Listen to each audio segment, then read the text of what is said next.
Live from New Delhi, you're watching DD India Live, India's voice to the world. I'm Bharat coming up in the next 30 minutes. India's External Affairs Minister S. Jaishankar positive about India-US ties, says Trump administration prioritizing ties. Maharashtra train accident toll rises to 12. President, Prime Minister condole the loss of lives. Ex gratia announced.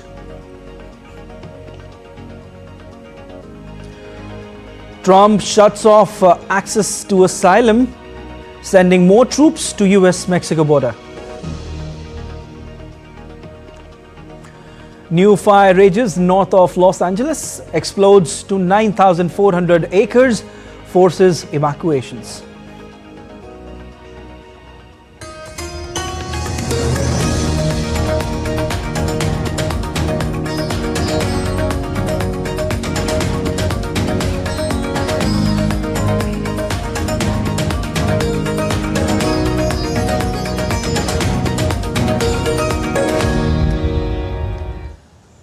Wrapping up his US visit for taking part in President Donald Trump inauguration and Quad foreign ministers meeting, India's External Affairs Minister Dr. S. Jaishankar said that both countries are building on the bilateral relations on the basis of foundations laid in the past, including those established during Trump 1 tenure. Trump administration was keen to have India present at the inaugural itself, and they're clearly prioritizing the bilateral relationship. Secondly, I think in the meetings I had, it was also evident that they would like to build on the foundation of the relationship, a foundation which the first Trump administration also contributed a lot to building. President Trump and Prime Minister Modi at that time took a number of initiatives, and we have seen that mature in many ways. And the third impression was with regard to the Quad. Again, a very strong sense that the current administration would reciprocate our desire as well. While interacting with media in the USA's capital, External Affairs Minister also said that India has always been against illegal migration but encourages legal movement of people, adding that both countries will work on it in a collaborative manner. He said that India will be ready to take back those illegal Indians whose identities have been proved. We are also very firmly opposed to illegal mobility and illegal migration, because you also know that when something illegal happens, many other illegal activities get joined onto it. And it's not, this is not desirable, it's certainly not reputationally good. We have, with every country, and the US is no exception, we have always taken the view that if there are any of our citizens who are not here legally, if we are sure that they are our citizens, we have always been, open to their legitimate return to India. Indian External Affairs Minister Jaishankar, in his meetings with US Secretary of State and NSA, raised the issue of plethora of rules and regulations in USA that hinders ease of bilateral businesses. He also attracted attention of the new administration on visa delays for Indian going to USA. He said such delays are detrimental in deepening of ties and people-to-people relations.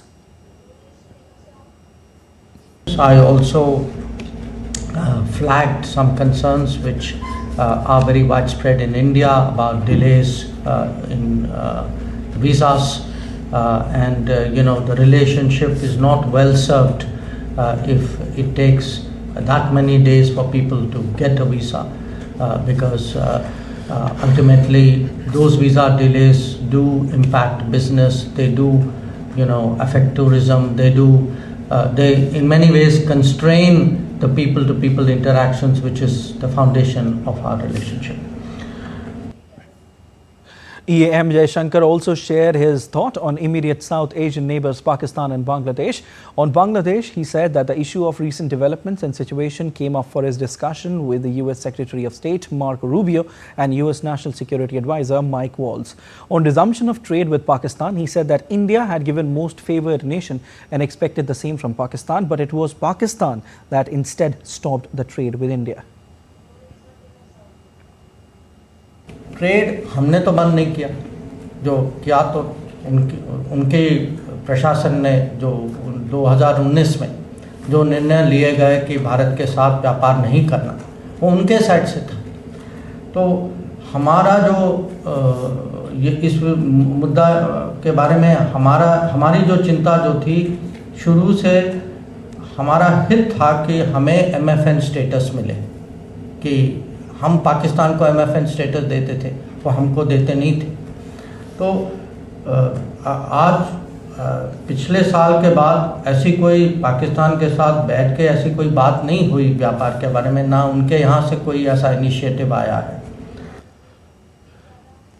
He also took a hard stand on arson attack on Consulate General of India in San Francisco on March 19, 2023 by a group of assailants who committed criminal trespass, damaged public property and attacked officials of the consulate. He said that accountability should be shown and those involved in the attack must be held responsible as it is a serious matter.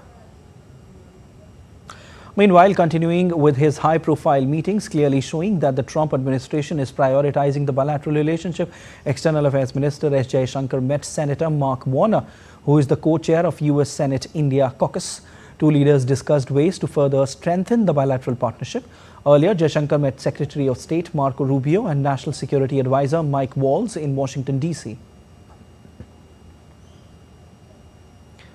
Moving on to other stories, the death toll in Maharashtra's Jalgaon train incident risen to 12.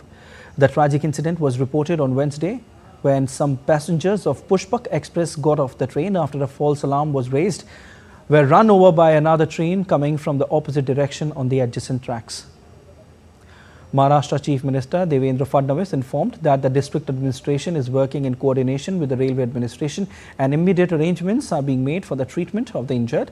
Chief Minister had also announced Rs 5 lakh ex gratia for next kin of deceased. Railway Minister Ashwini Vaishnav has expressed deep grief over Jalgaon train accident. He has collected complete information from Railway Board Chief and other officials. He has also directed them for the adequate medical treatment of injured. He has also expressed condolences to the deceased.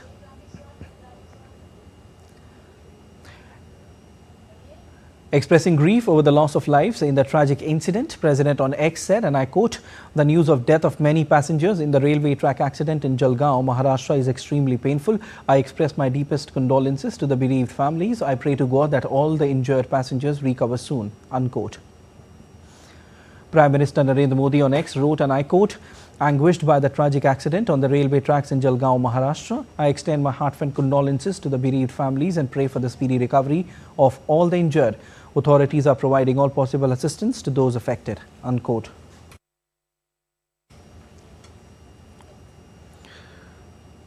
Updates now on Delhi Assembly polls. The run-up to the Assembly elections, scheduled to be held on February 5, has seen political parties leaving no stones unturned to woo voters and gain a leg up against their rivals. While welfare measures are seen as the biggest factor behind the ruling Aam Aadmi Party's victory in the national capital in the last two elections, other political parties has also lined up several promises that mirror the schemes. Bharatiya Janata Party President JP Nadda to hold rallies in the national capital, while Uttar Pradesh Chief Minister and BJP leader Yogi Adityanath will kick his election campaigning in the Union Territory.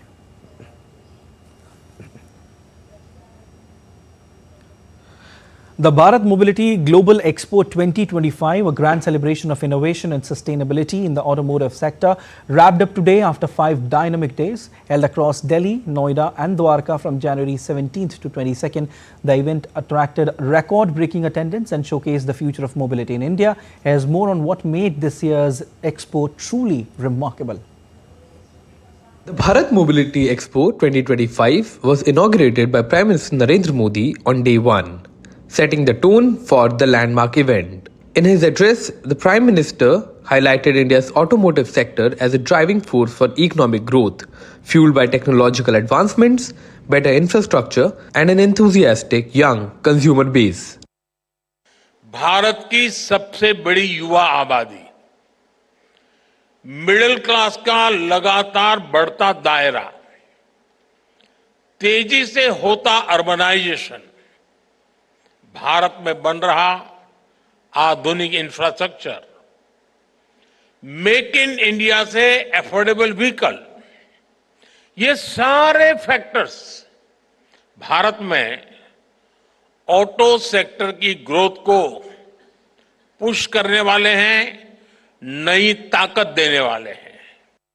The 5-day Expo saw over 200 product launches, including electric and flex fuel vehicles. With more than 34 vehicle manufacturers and 1,500 exhibitors, the event spanned an impressive 200,000 square meters, making it the largest in history. Attendance surged past 800,000 visitors, making it one of the world's largest auto show ever. Among the highlights were air taxis, electric bicycles, hydrogen engines, and cars with solar panels. While luxury brands turned heads with their electric offerings, two-wheeler brands came prepared to cater to diverse audiences. International participation added to the excitement, with various global brands entering the Indian market with futuristic concepts showcasing the possibilities of tomorrow. This year, the Expo introduced an integrated format combining the Auto Expo Components Show in Dwarka and Urban Mobility and Infrastructure Show in Greater Noida. Visitors explored cutting-edge vehicle parts, smart city solutions, and more, all under one cohesive banner.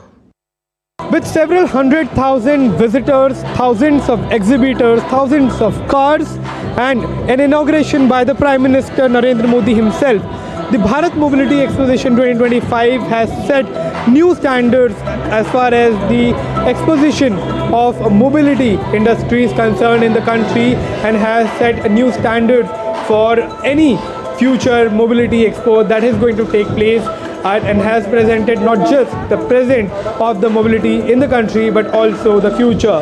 With camera person Sunil Rana, Makshi Dongre, DD India. And now to all the latest from the Maha Kumbh, the largest gathering of humans on the planet.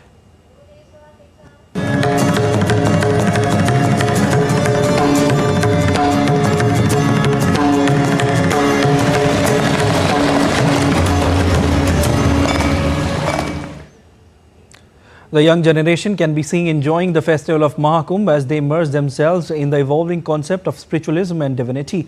Well, now let's take a look at this report to know what exactly is attracting the Gen Z to the Mega Kumbh festival. Take a look.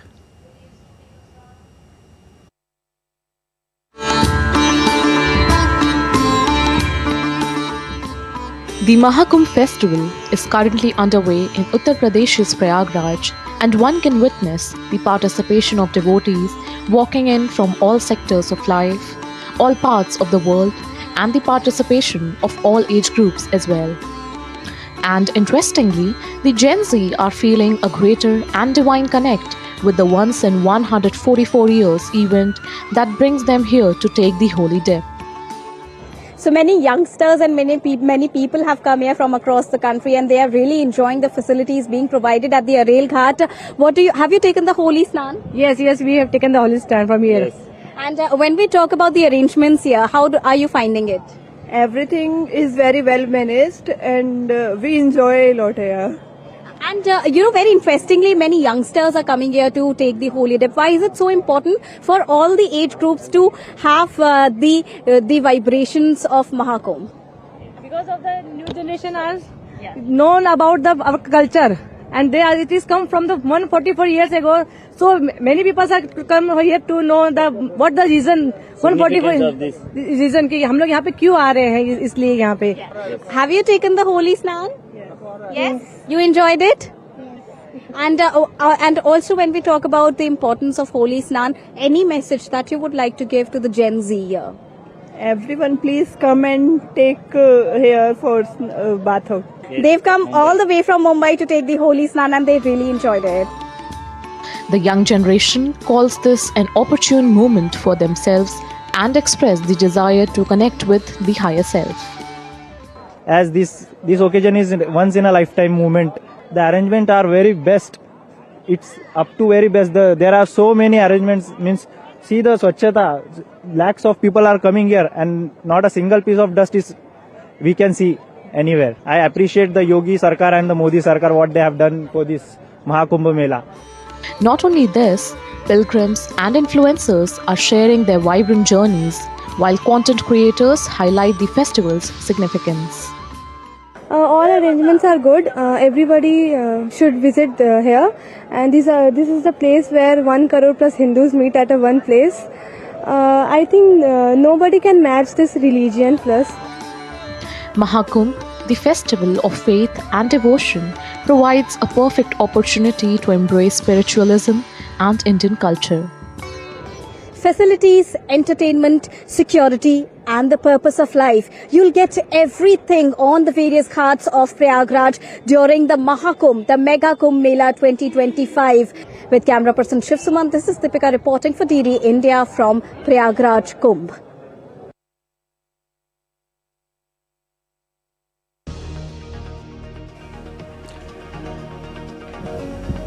Stay with us to know why TikTok is facing flack in some countries. Winter storm hits southern US, 100-year-old record broken.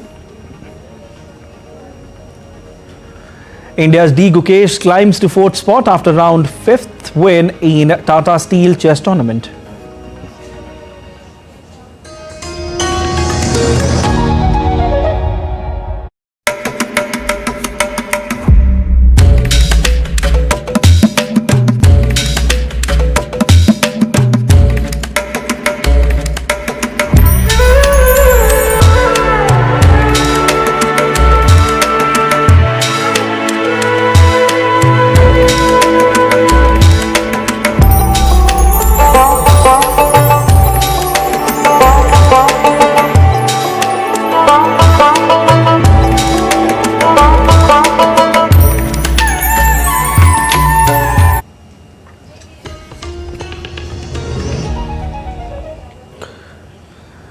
You're watching DD India Live. I'm Siddharth Bharadwaj. Today, India commemorates the birth anniversary of Netaji Subhash Chandra Bose, a revolutionary leader whose relentless struggle against British colonial rule made him a symbol of bravery and nationalism.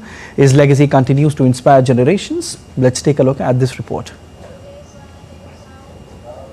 Bose was born on January 23, 1897 in Cuttack, Odisha.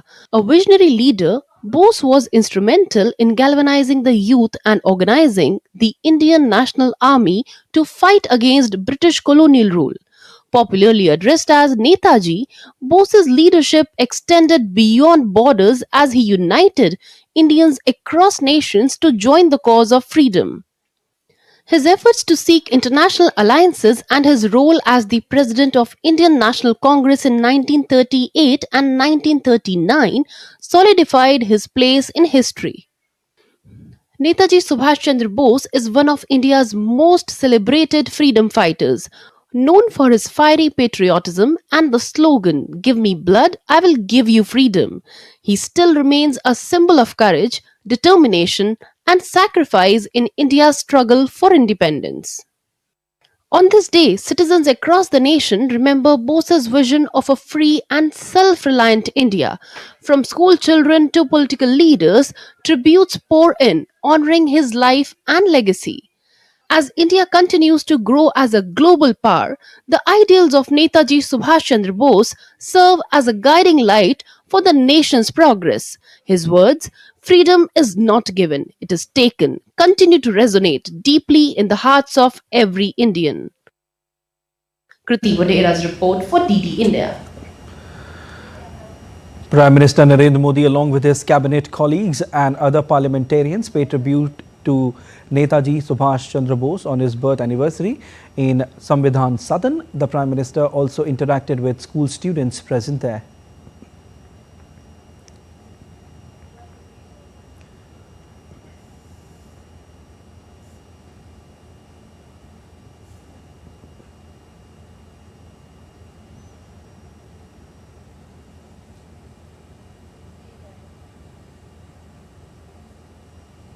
Remembering Netaji on his birth anniversary, President Draupadi Murmu on X wrote, and I quote, "On the birth anniversary of Netaji Subhash Chandra Bose, observed as Parakram Divas, I pay my humble tribute to one of the greatest sons of Bharat Mata. Netaji is among the most resolute and inspiring figures in India's freedom struggle. His clarion call for freedom inspired millions of Indians to join the struggle for independence. Netaji's relentless determination to achieve freedom and his courageous leadership of Azad Hind Fauj will continue to inspire generations of Indians." Unquote. Shifting focus now, the Republican-led US Congress gave final approval to the immigrant detention bill on Wednesday. The House passed the bill with 46 Democrats joining 217 Republicans. This is President Trump's first legislative victory since being sworn into office. The law passed the upper chamber in a comfortable 64-35 vote earlier this week after sailing through the House of Representatives. The bill will be first legislation to be signed by Donald Trump in his second tenure as US President. Named after a woman who was killed by an undocumented immigrant, the Laken Riley bill requires officials to detain undocumented immigrants who are charged, arrested or convicted with certain crimes. 2 amendments were added to the final version of the Senate to expand the scope of offences that could lead to detention.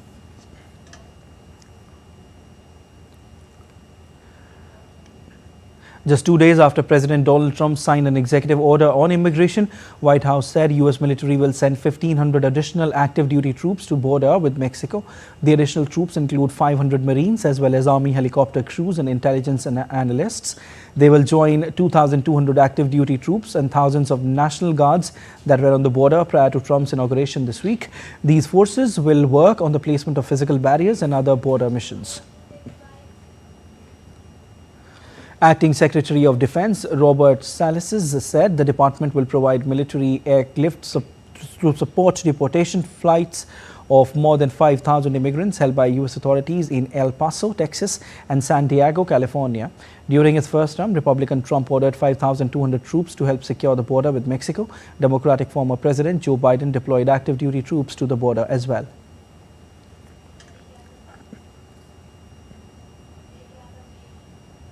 After Trump's crackdown on migrant entry to the US, hundreds of migrants now queued outside the government offices in northern Mexico with an aim to seek asylum in North American nation. Amid fears of kidnapping and extortion, migrants say if there is no option to go to the United States, they will stay in Mexico if they get the permission.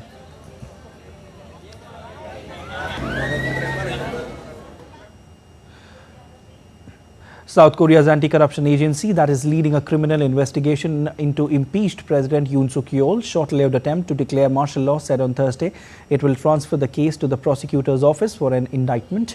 The Corruption Investigation Office for high-ranking officials would request that prosecutors indict Yoon over allegations he was the ringleader of an insurrection for abuse of his authority and obstructing others from exercising their rights. Yoon has been incarcerated since last week as the investigators examined his attempt to impose martial law on December 3rd. Albanian Prime Minister Edi Rama, who in December announced a year-long ban on TikTok, said this week he had held open and constructive talks with social media platform, but following discussions with Christine Grahan, one of TikTok's top officials in Europe, suggested a change of policy was possible. The blocking of the controversial social network came less than a month after a 14-year-old student was killed and another injured in a fight near a school in Tirana.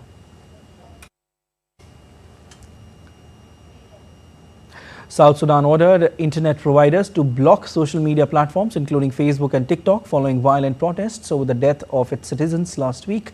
Demonstrations erupted in the capital Juba last week over reports that clashes in neighboring Sudan had killed 29 South Sudanese but turned violent with people looting Sudanese-owned businesses. Anger spread across the impoverished nation with officers opening fire to disperse crowds and later detaining hundreds of looters. Although the situation appeared to have calmed over the weekend, the curfew officially remained in place.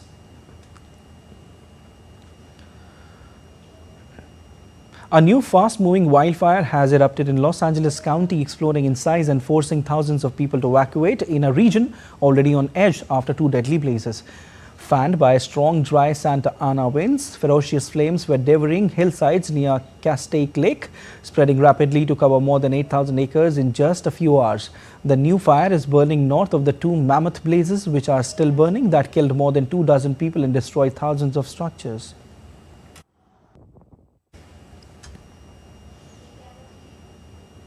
The historic winter storm brought rare snowfall and freezing temperatures to the southern United States on Wednesday, starting in Texas and stretching through the deep south to Florida and the outer banks of North Carolina.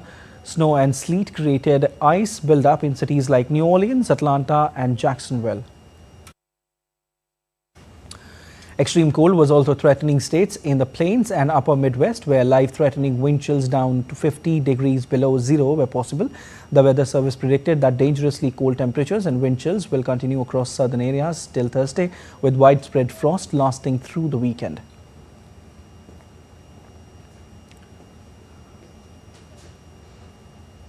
And time now for sports. World champion D. Gukesh delivered a technically masterful performance to defeat Vincent Kiemer of Germany, bringing his score to 3.5 points at the end of the 5th round of Tata Steel Chess Tournament. This second victory allows Gukesh to climb to 4th place in the live ratings, surpassing his compatriot Arjun Erigesi, who drew his match against Leon Luke. With 8 rounds remaining in the tournament, the first rest day is set for Friday. Gukesh now has 2 victories and 3 draws, placing him just behind R. Pragnananda and Abdusatrov Nodirbek of Uzbekistan.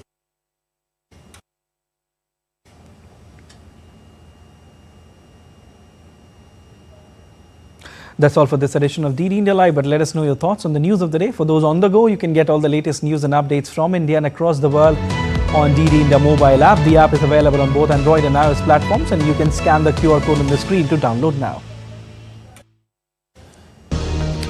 We'll be back with more news as it breaks here on DD India. I'm Siddharth Bharadwaj from all of us here in Delhi. Thanks for watching DD India Live.